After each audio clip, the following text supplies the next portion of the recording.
भक्तों के चरित्रों का मनन करने से बहुत बल मिलता है। ध्यान पूर्वक सुने। पश्चिम बंगाल के हरशोला नामक ग्राम में एक क्षत्रियों का परिवार रहता था। बहुत दिनों तक जिस प्रांत में रहा जाता है वैसी भाषा, वैसा ही व्यवहार, तो लोग कहने भी लगते हैं ये बंगाली हैं, ये बिहारी हैं, ऐसा संबोधन होने लगता है। उस परिवार में प्रमुख थे भानुराय जी। इनकी पत्नी का नाम था कुसुमी।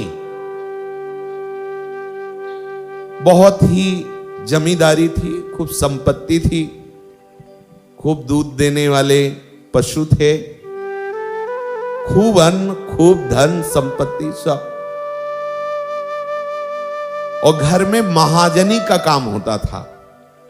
महाजनी का काम उसे कहते हैं कि आपको अर्थ की आवश्यकता है, आप उनके पास जाइए, जमीन है, स्वर्ण है, कुछ आप रख दीजिए और जो भी आपको अर्थ चाहिए ले जाइए, और जब आपका काम हो जाए तो ब्याज सहित अर्थ दे दीजिए, और जो आप रख गए वो आप ले जाइए। इसे महाजनी का कार्य कहते हैं।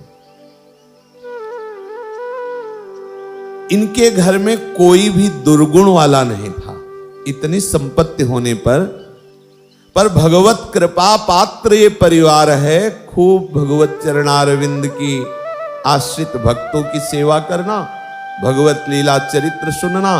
घर के आंगन में बढ़िया सी तुलसी जी है, जल चढ़ाना, आरती करना, परिक्रमा करना, थोड़ी देर बैठ करके भागवत, श्रीमद् भागवत की कथा होना, फिर गोपाल शास्त्र नाम का पाठ करना। ऐसे पूरा परिवार भक्ति के रंग में रंगा हुआ। प्रधान ठाकुर श्री गोपाल जी महाराज, प्रायः गृहस्थियों में गोपाल जी जरूर होते हैं क्योंकि सरल होता है इनकी सेवा, अपराध की भी संभावना नहीं होती। लाला है, कोई भी गलती हो जाए तो ये नहीं कि अपराध बनेगा। गोपाल जी की सेवा में कोई अपराध नहीं है। हमारे लाला हैं, बिना नहाए भी हम उनको पवा सकते हैं। बच्चे हैं, भोग लगाने का तात्पर्य उनको भूख लगी है, पवा सकते हैं, भाव का खेल। और बंगाल में प्रायः शाक्त संप्रदाय की विशेषता, शक्ति उपासना, दैवी उपासना, पर ये शुद्ध वैष्णव। भानुराजे के 2 कन्याएं थी, लक्ष्मी और माधवी, और उनके बीच में एक पुत्र था जिसका नाम प्रताप राय जी था। अब क्या कहना है, एक पुत्र है, 2 पुत्रियां हैं, खूब संपत्ति है और भक्ति पूर्वक दिनचर्या चल रही है। ये तो बंदनीय गृहस्थ। भानुराय जी और कुसुमी जो उनकी माता है, उनके हृदय में एक भाव बैठा कि पुत्र होने की सार्थकता यही है कि हमारा पुत्र भगवत भक्त बने। माता पिता का संकल्प बहुत कार्य करता है, पक्का। यदि माता पिता चाहे तो पुत्र को बदमाश बना सकते हैं, चाहे तो पुत्र को महाभागवत बना सकते हैं। जब हम जन्मभूमि में थे तो एक नौटंकी होती थी, नौटंकी नाटक। गांव में कभी कभी धनी मानी के यहाँ कोई उत्सव होता तो ऐसे रखे जाते थे, कभी मूरत ध्वज चरित्र, कभी अलग अलग चरित्र होते थे, तो दौड़ दौड़ के हम लोग देखने जाते थे। एक नौटंकी में था सुल्ताना डाकू का, उसको देखा। तो सुल्ताना डाकू जब बच्चा था तो एक पेंसिल चुरा के जो माता से कहा कि ये चुरा के लाया हूं, का बहुत अच्छा बच्चा, काम आएगी लिखने की। उसको प्रोत्साहन दिया, वही चल करके बहुत बड़ा डाकू, सुल्ताना डाकू बना। बहुत ही खतरनाक, हिंसा करने वाला। अंग्रेजों का शासन काल था, पकड़ा गया, फांसी की सजा हुई। पूछा गया अंतिम इच्छा क्या, उन्होंने कहा मां से मिला दो। जब मां को मिलाया गया तो हृदय से लगाने की चेष्टा में मां की नाक मुख में भर के काट ली ऐसे। तो अंग्रेजी जो अधिकारी जन थे उन्होंने कहा ऐसा तुमने क्यों किया? बोले दुष्ट है। पहली पेंसिल जब मैं चुरा के लाया था, अगर थप्पड़ मार देती और कहती गलत कार्य है मत करना, तो आज मैं फांसी में चढ़ने न जाता। सुल्ताना डाकू बना इसके प्रोत्साहन से। इसने प्रोत्साहन दिया था, अच्छा है लिखने के काम आएगी। मेरी गति इधर बढ़ने लगी और आज मेरी फांसी का अवसर आया। मां और पिता का बहुत बड़ा हाथ होता है। सबसे पहले गुरु होते हैं माता और पिता। बच्चे की जीवन की नींव भरने में माता पिता का होता है। अब आप बच्चों के सामने मदिरा पिएंगे, गंदे बातें करेंगे, गंदे आचरण करेंगे तो वही संस्कार उनमें आएंगे। आप माला चलाएंगे, भागवत पढ़ेंगे, भक्ति के आचरण करेंगे तो वो आएंगे। प्रताप राय जी को निश्चय किया कि मुझे महाभागवत बनाना है। बड़े लाड़ प्यार से उनको बैठालते, भगवान नाम जपाते। ऐसा करना चाहिए। अपने बच्चों को बैठाल करके एक माला राधा राधा जपो, फिर हम तुम्हें बाल भोग देंगे, तुम्हें अमुक वस्तु, प्रलोभन देकर बच्चों को थोड़ा भगवान नाम में, भगवत चरित्र सुनने में लगाना चाहिए। वो बहुत इस बात में सावधान रहते कि मेरे बच्चे को कुसंग ना होने पावे। प्रताप राय जी का अभ्यास बना दिया। उठते बैठते चलते फिरते आप हरिनाम जप करो। जपने लगे। जहां कोई वयोवृद्ध दिखाई दे, वैष्णव दिखाई दे, प्रणाम करो। संत जन दिखाई दे, वैष्णव जन, साष्टांग लौट जाओ। बड़ा प्रभाव पड़ता है इससे, जीवन में बड़ा प्रभाव पड़ता है। ये बहिर्मुख लोग, रजोगुणी लोग जानते नहीं हैं। जो अपने गुरुजनों को, वृद्धजनों को माथा रख के प्रणाम करता है वो कभी परास्त नहीं होता माया के द्वारा। माता पिता भगवत स्वरूप है। शिक्षा होती थी प्रातःकाल उठ के, रघुनाथा मात पिता गुरु नावई माथा। ऐसा करना चाहिए। अब तो समय बहुत ही विकराल गति में जा रहा है। यदि संत और वैष्णवों को साष्टांग प्रणाम किया जाता है, उनकी चरण धूलि माथे पे लगती है, तो जितने कण झरते हैं वो सब महाअपराध का नाश करने वाले होते हैं। चिरंजीवी वही होता है जो संत चरणों में प्रणति हो जाता है। प्रताप राय जी के पिता ने ये समस्त वैष्णव आचार अपने पुत्र को सिखाया, प्रताप राय जी को सिखाया। साथ में तुलसी जी में जल चढ़वाना, तुलसी जी के सामने हाथ जोड़कर खड़े होकर भगवान नाम कीर्तन करना, तुलसी जी की प्रदक्षिणा करना, ये सब बड़ा मंगलमय, आनंद वर्धन करने वाली, भगवत प्रसन्नता करने वाली चेष्टाएं हैं। विनय पूर्वक मधुर वाणी से सबसे बात करना, कोई भी अच्छी चीज मिले अकेले ना खाना, बांटकर खाना, किसी भी वस्तु के लिए कभी हट करके झगड़ा नहीं करना, कभी बच्चों के साथ ऐसे खेल नहीं खेलना जो हमारी बुद्धि को भगवत विमुख कर दे। माता पिता की एक एक शिक्षा नवीन बालक प्रताप राय जी के हृदय में अंकित होती गई। सब कुछ सुविधाएं होने पर भी अपने पुत्र को आज्ञा करी कि धूप की गर्मी बर्दाश्त करो, वर्षा की बूंदें बर्दाश्त करो, और सर्दी की जो ठंडी पना है उसको भी बर्दाश्त करो, क्योंकि भगवत प्राप्ति के लिए ये नाना प्रकार के क्लेश सहने का अभ्यास करना चाहिए। खूब धन होने पर भी ये सब सुविधा रहित जीवन जीने की शिक्षा दी। यही उत्तम धन्य है माता पिता जो अपने बालक को ऐसी शिक्षा देते हैं।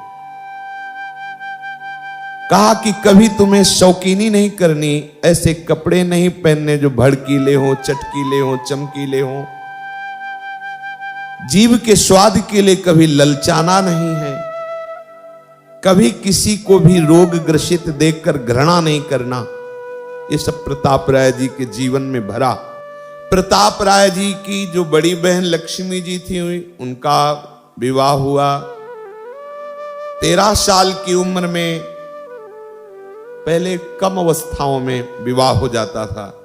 11 साल की उम्र में उनकी छोटी बहन का हुआ, फिर प्रताप राय जी का, उनकी पत्नी का नाम मालती, उनसे एक पुत्र हुआ।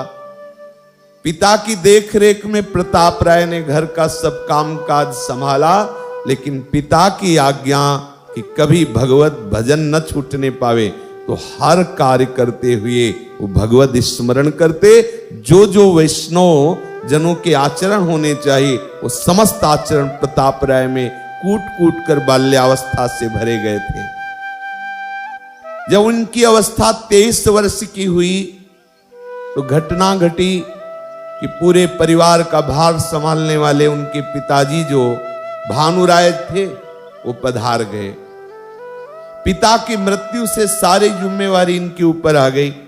23 वर्ष की अवस्था है, मानो पूरा भार इन पर आ गया, किंतु इन्होंने भगवत स्मरण में कमी नहीं आने दी।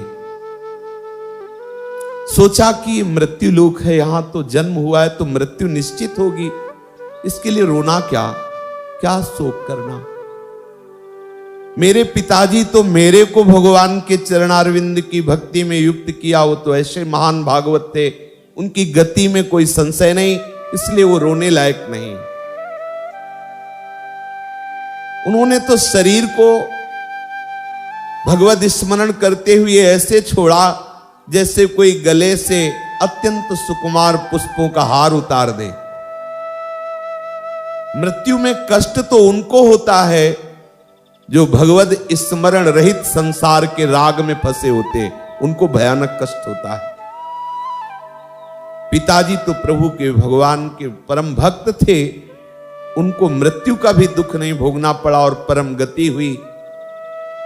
उन्हें भला कैसे हम कष्ट युक्त मानकर रोए, नहीं रोना बनता।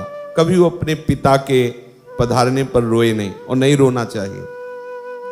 जब कोई पधारे, गांव में तो रोने वाले बुलाए जाते हैं, जैसे कम होते ना तो बुलाए जाते, पैसे एक बैच होता है, वो केवल आएंगी वो माताएं और बैठेंगी इतना घूंघट करके और शुरू करेंगे हाय ओ बस हल्ला और ऐसे पूरा घेर के, तो मतलब एक रोने का बैच है उनका।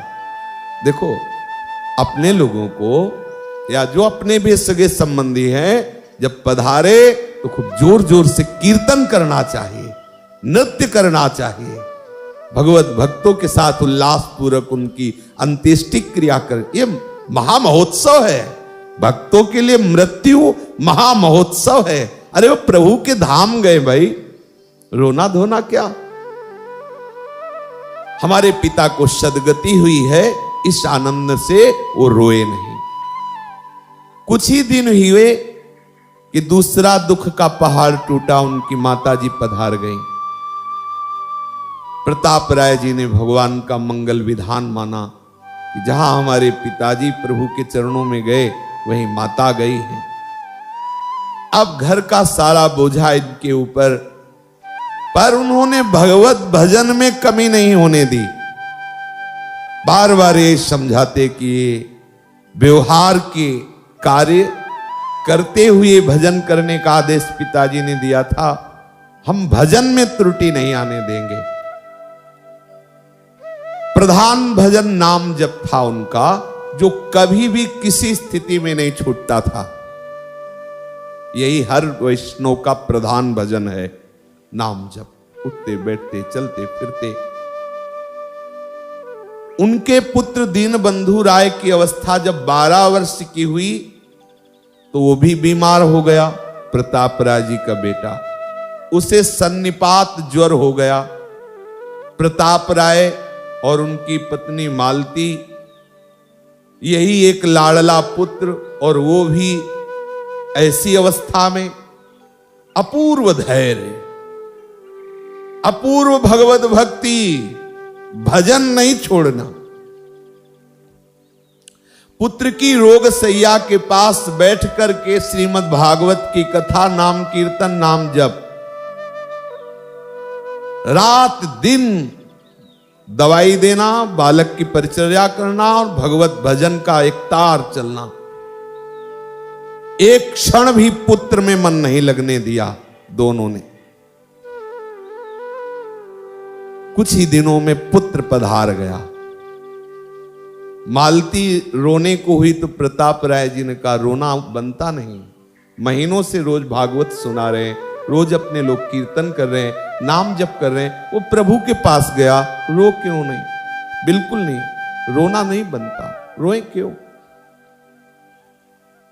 मां का हृदय थोड़ा बहुत मतलब ममता युक्त होता है, पर महाभागवत पति के आदेश के कारण वो नहीं रोई। प्रताप राय जी ने हृदय से लगा के कहा, मालती प्रभु हमें बहुत प्यार करते हैं। देखो हमारा कुछ प्यार पिता में था, कुछ प्यार माता में था और बहुत प्यार बेटे में था। प्रभु को लगा कि ये कहीं फंस न जाए, इसलिए सब जगह से प्यार हटा दिया। अब हम दोनों मिलकर अपना पूरा का पूरा प्यार श्री हरि चरणों में लगाए। देखो नकारात्मक सोच नहीं आई कि बच्चापन से भजन में लगे और एक ही लड़का था वो भी पधार गया, कहां हो भगवान? वो प्रश्न होता है ना, कहां हो? लेकिन देखो सकारात्मक सोच, एक भक्त की सोच। हमारे पुत्र को प्रभु ने बुला लिया, माया प्रपंच में नहीं फंसने दिया, बड़े कृपालु हैं, अपनी सेवा में रख लिया। अब देखो हम दोनों को चाहिए तन्मय होकर प्रभु का भजन करें, अब तो कोई चिंता नहीं। और मृत्यु तो शरीर की होती, आत्मा की तो होती नहीं, और शरीर तो सबका मरेगा, हमारा हो या आपका। ये वियोग तो निश्चित प्राप्त होगा, अपने शरीर का या अपने सगे संबंधियों के शरीर का।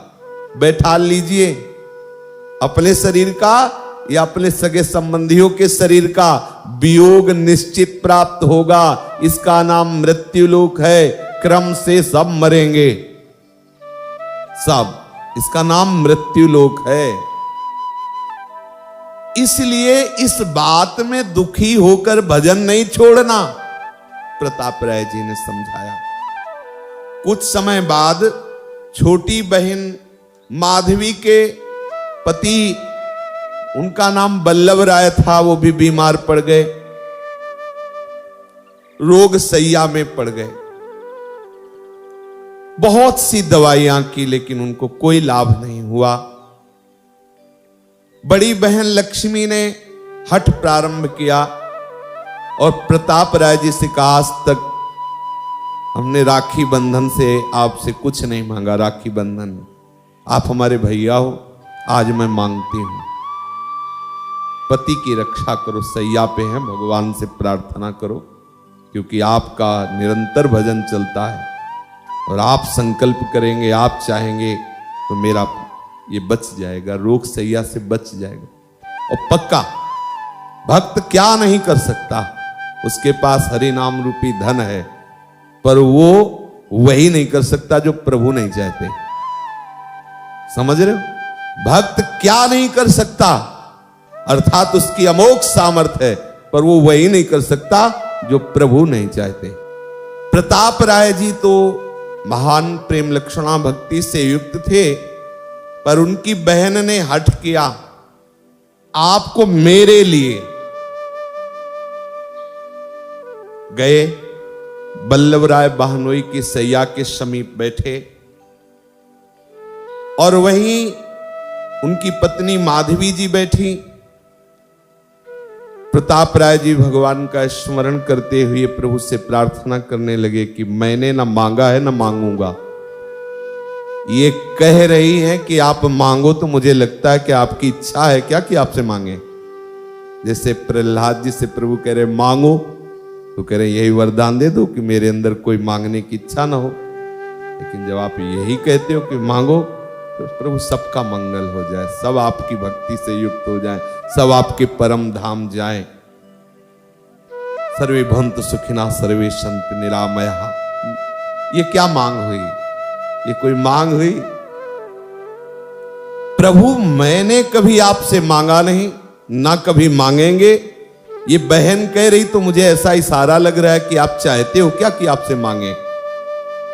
देख लो प्रभु, और बस स्मरण में डूब गए।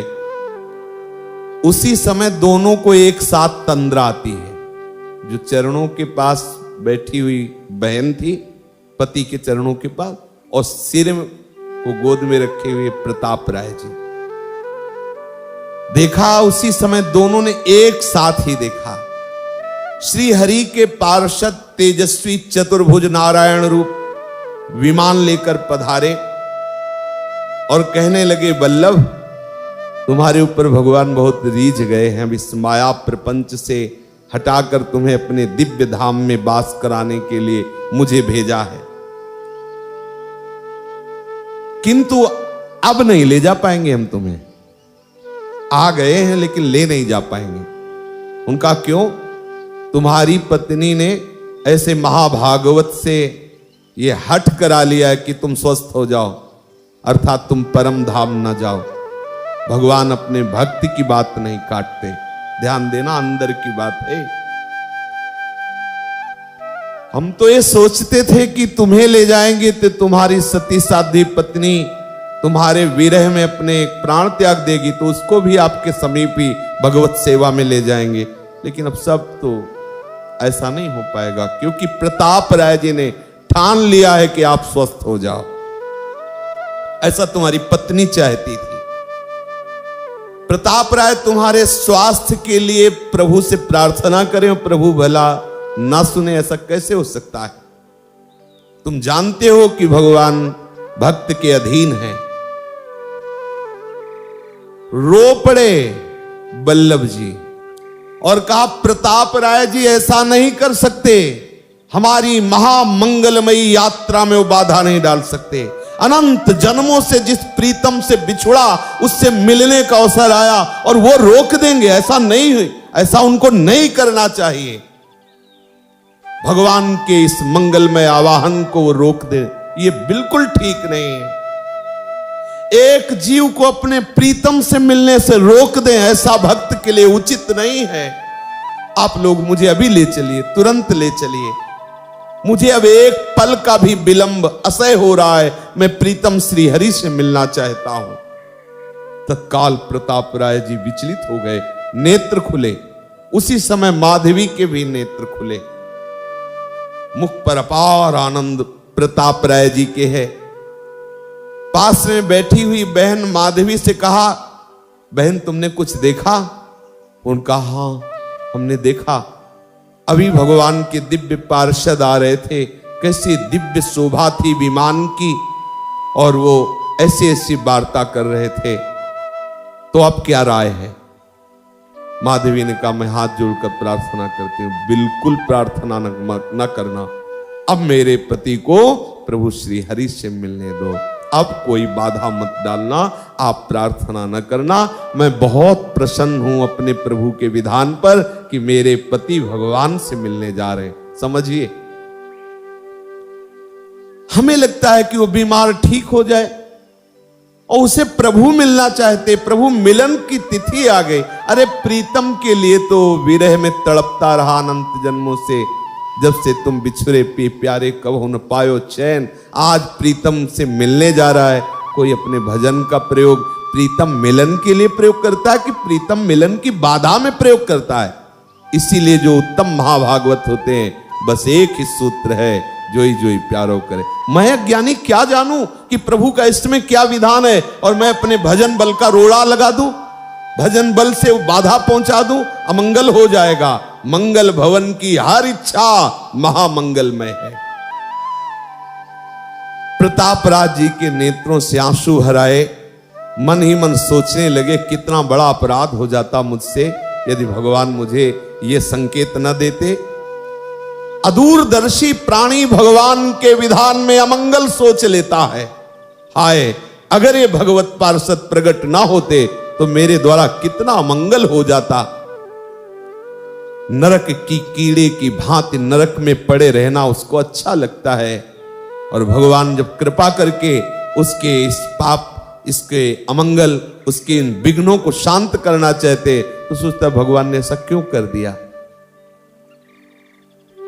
ये भोपाल से आना शुरू हुआ, शरीर रोग से ग्रसित था, बड़ी श्रद्धा दिखाई, आगरे से डॉक्टर करके दवा लाने गए, दवा ला के आए तो रामजी भाई सत्संग भवन के चौराहे में गिरे, यहां से हाथ टूट गया। हमें लगा भगत जो है अगली बार दवा नहीं आएगी, पर वो सुलझे हुए थे, उनका कोई बात नहीं। जहां आप प्रारंभ करोगे लीला शुरू हो जाएगी। डर यही लगता है कि कच्ची मटकी है, फूट न जाए। अभी थोड़ी श्रद्धा शुरू हुई, बोले जब से वृंदावन, जब से महात्मा जी का संग, जब से भजन, तभी से विघ्न शुरू। आप समझो विघ्न नहीं, महामंगल मोद की यात्रा प्रारंभ हो गई। इसी समय वल्लभ की आंखें खुली और प्रताप राय जी की तरफ नम्र होकर के और जोर से हरि बोला और शरीर छूटा, भगवत धाम को गए। प्रताप राय जी के पूर्वज महाजनी का काम करते थे, तो ये भी महाजनी का कार्य करते थे। और ये ऐसे कार्य करते थे कि एक बहुत बड़ा सा बक्सा रखे थे लोहे का, और बगल में बैठक थी। बस माला लिए नाम जप करते रहते। जैसे कोई आया कहता हाँ मुझे 5,000 रुपए चाहिए, तो जमानत में रखने के लिए क्या लाए हो? तो बोले ये है, उसमें रख दो, ये लो 5,000, जब तुम्हारा काम हो जाए तो ब्याज से दे जाना और बक्से से उठा लेना। वो ये भी नहीं देखते थे कि तुमने क्या रखा। अपने हाथ से संदूक में रखो, रुपया यहां से गिनो और ले जाओ। वो तो माला जप करते रहते थे। प्रताप राय जी का यश दिन प्रतिदिन बढ़ने लगा, क्योंकि बिस्तरे सब जग बिमल कीरति, साधु संगति नाटरे। भगवान नाम का प्रताप ऐसा होता है, धर्म पूर्वक चलोगे तो धर्म तुम्हारी रक्षा करेगा, तुम्हारा यश होगा, संपत्ति बढ़ेगी, आनंद बढ़ेगा। लेकिन ये बढ़ने के साथ द्वेष भी बढ़ेगा। लोग तुमसे द्वेष करेंगे, तुम्हारी निंदा करेंगे। ऐसे महाभागवत के प्रति भी द्वेष और निंदा करने वाले हृदय में जलने लगे। अब वहां का जो एक अधिकारी था वो दुष्टों से मिला कि इसका तो बड़ा बोलबाला हो रहा है, ये ईर्ष्या सह पाना बहुत कठिन है। हम तो न जाने क्या क्या करके परेशान हैं, और बड़े सुख चैन से आनंद पूर्वक, ना कोई मेहनत करता है ना कुछ, माला चलाता रहता है, खूब संपत्ति बढ़ रही और इसका बड़ा यश। और लोग प्रमाण देते थे प्रताप राय जी का ईमानदारी का, क्योंकि महाभागवत थे। उनमें से उन्होंने 4 चोरों को तय किया जो दुष्ट स्वभाव के थे। उनमें से कहा कि डिब्बे थैलियां तैयार करो, उनमें कंकड़ भरो। वो देखता तो है नहीं, माला लिए बैठा रहता है और वहां बक्से में रखवा देता है। आप कहो हमारे स्वर्ण आभूषण हैं, मुझे रुपया चाहिए 10-10 हजार रुपये, और बड़ी बड़ी थैलियां बक्से में रखो। बारी बारी से चारों डिब्बा वो थैलियां ले जाकर के संदूक में रख देना और रुपए ले लेना, और कुछ ही दिनों बाद हम चलेंगे रुपए लेकर के, ब्याज सहित देंगे। और थैलियां उठाएंगे और कहेंगे देखो ये बेईमान माला लेकर बैठा रहता है कि हम भागवत है, हमारा सोना गायब कर दिया, इसमें कंकड़ भर दिया। पूरा पक्का ऐसा विधान बना लिया गया। एक आया, प्रणाम किया प्रताप राय से, कहा मुझे आवश्यकता है 10,000 रुपए की। का बदले में जमानत में क्या? थैली मोटी दिखाई, इसमें सोना आभूषण है, रख दो संदूक में। उसे ज्यादा विश्वास भी ठीक नहीं रहता। हाँ, व्यापार आदि में भक्ति एक अपना क्षेत्र है, लेकिन व्यापार आदि में दूसरों को ग्रामीण भाषा में कहते हैं जर जोरू, जमीन, इनमें ज्यादा विश्वास ना करें। संपत्ति है किसी को, वो चुरा लेगा। जमींदारी के कागज है, अपने रख दिए कि देखो वो कभी बेईमानी कर सकता है। ऐसा ही हुआ ये परम भागवत।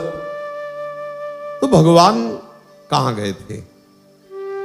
बहुत ये जो सत्संग है इसे मनन किया जाए, इसमें भी मंगल छुपा है, बड़ा मंगल छुपा है। अब उसने थैली रखी और 10,000 रुपए ले चला।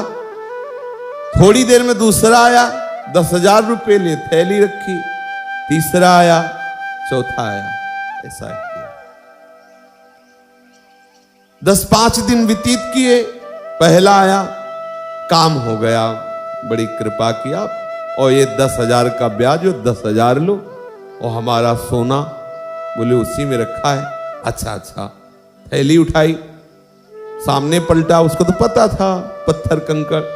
अरे देखो कितना बेईमान, चंदन तिलक लगाए, माला लिए बैठा है, 10,000 रुपए हमें दिए थे, हमने आभूषण रखे, आभूषण गायब कर दिया, पत्थर कंकड़ भर दिया और हाय हाय मचाने लगा।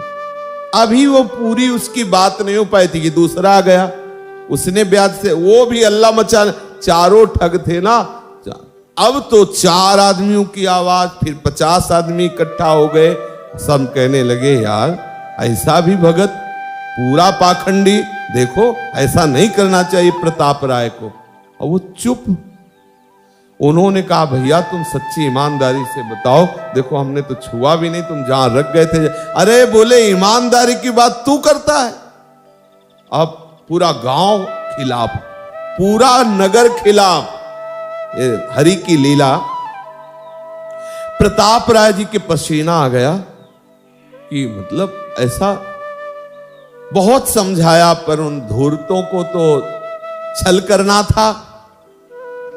प्रताप राय जी साबित हो गया कि बेईमान है। सब लोग कहने लगे धूर्त, बेईमान, पाखंडी, तिलक लगाए माला जपता रहता है।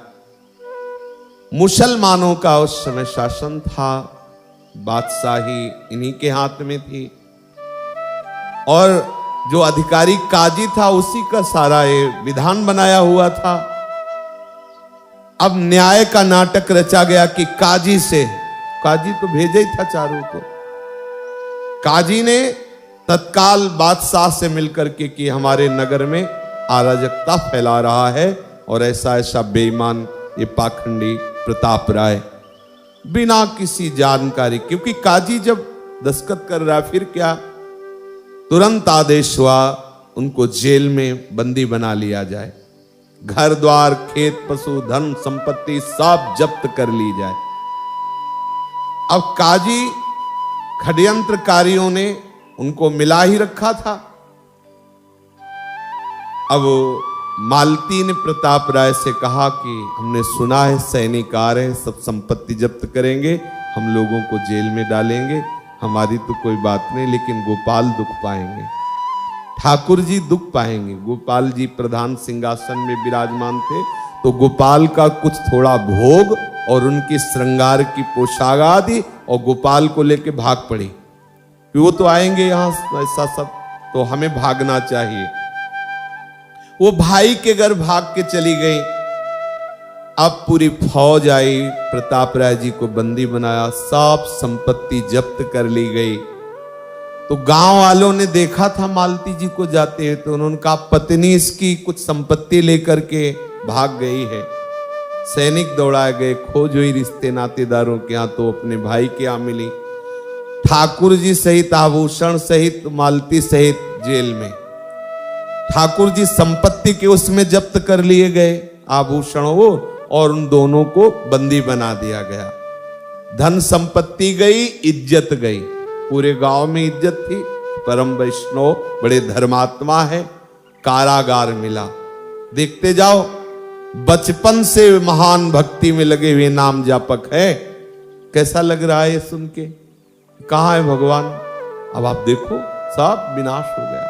लोक में यश था वो मिट्टी में मिल गया, संपत्ति सब हड़प ली गई, ठाकुर सहित अब जेल में है। कहां है गोपाल जी? लड्डू ही खाते रहे केवल। अरे थोड़ी तो कृपा करते बड़े।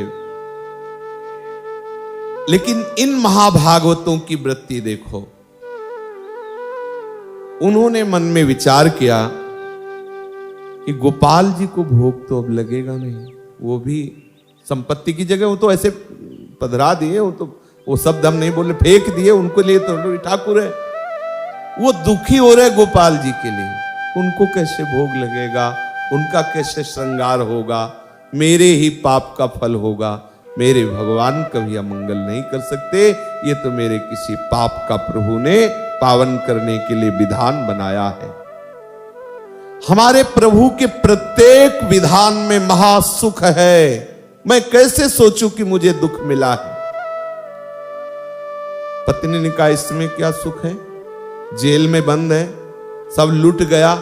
बोले देखो व्यर्थ के लेन देन व्यापार में वहां ताके बैठे रहते थे, दोनों को जेल में कर दिया। कुछ न कुछ तो भोग राग मिलेगा ही। राधे श्याम रात दिन रटते सब खत्म कर दिया। कितने कृपालु प्रभु हैं। प्रभु ने एकदम एकांत कर दिया, कोई व्यवहार नहीं, कोई चेष्टा नहीं। अब खूब भजन करो, खूब भजन बढ़ेगा हमारा तुम्हारा, चिंता मत करो। उन्होंने मन में, मालती जी ने कहा कि देखो आप ये फुसलाने वाली बातें मत करो, आपके संग से हम भी प्रभु का भजन करते हैं। ठीक है, हमें जो भी जैसा भी उनका विधान हो, लेकिन हमारी सेवा जो उनकी थी छूट गई ना। अब हम सेवा छोड़ के उनकी तो नहीं रह सकती ना, उनका भोग नहीं लग रहा ना, मैं नहीं जी सकती इसके, ये विधान हम मानने वाली नहीं।